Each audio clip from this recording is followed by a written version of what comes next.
Chapter 6, the Sialkot Sector, History of Indo-Pak War 1965, reviewed.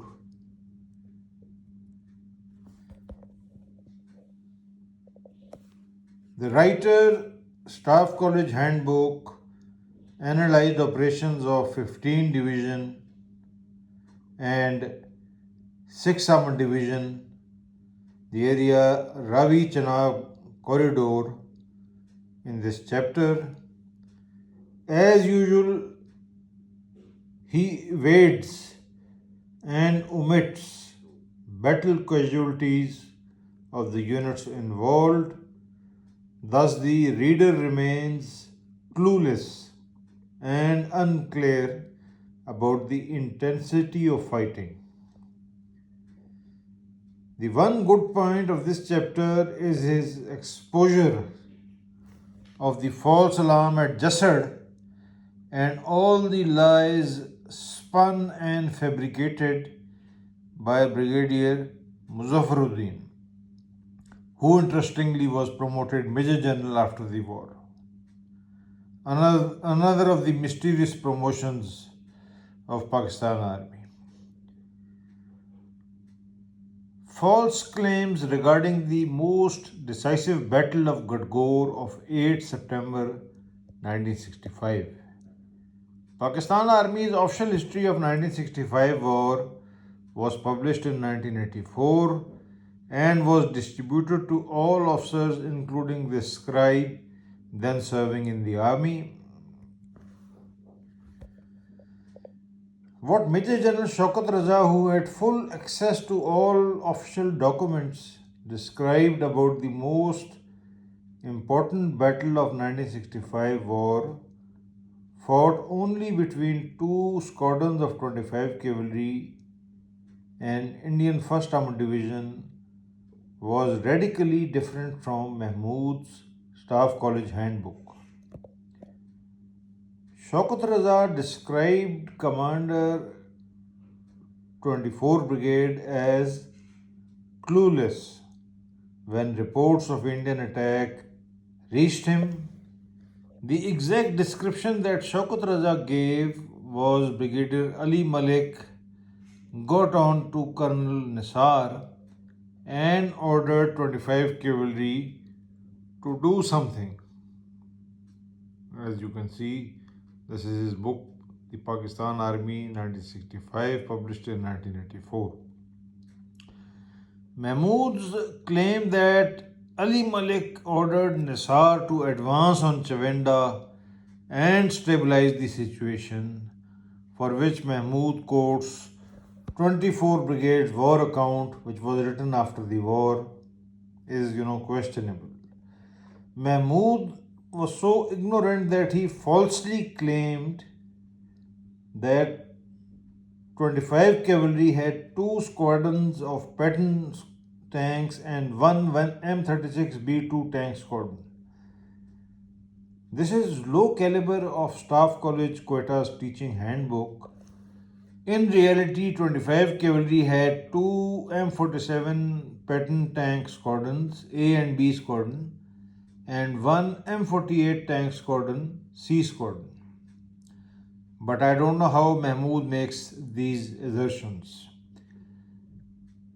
Maps of this chapter are highly inaccurate and misleading, most notorious being map showing 25 cavalry's actions of 8th September 1965. The author, Staff College Handbook, is also in the habit of omitting names of officers who are in some hidden blacklist and not to be projected.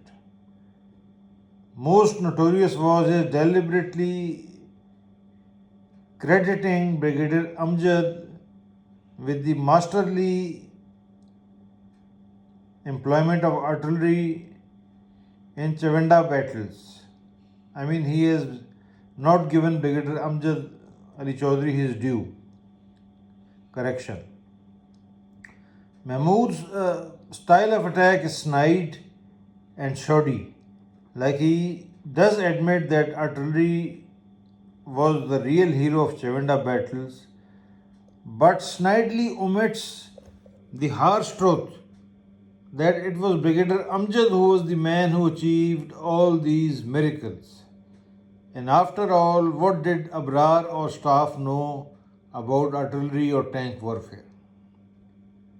Another glaring omission of Mahmud is that of Major or Colonel Mustafa Jan, credited in Pakistani official artillery history with defeating and dispersing the Indian 16 cavalry during the Guides counterattack on 11 September 1965. This artillery hero is totally blacked out, buried, and whitewashed by this partially intellectually dishonest book. Mahmud is also non committal and untruthful in accurately assessing the command performance of Major General Abrar, 6th Armored Division. The fact that this man had nothing to do with the most decisive battle of the war, fought on 8 September 1965, is not clearly acknowledged by this book. Abrar's failure to mount any credible divisional level counterattack is also whitewashed by the book. Mahmud also whitewashes the fact that it was Deputy Corps Commander 1 Corps, Sabzara Yaqub Ali Khan, who was responsible for causing maximum confusion in 6th Armored Division operations in the war. Somehow there was a secret staff college script that this much overrated man, Yaqub Ali Khan, had to be projected.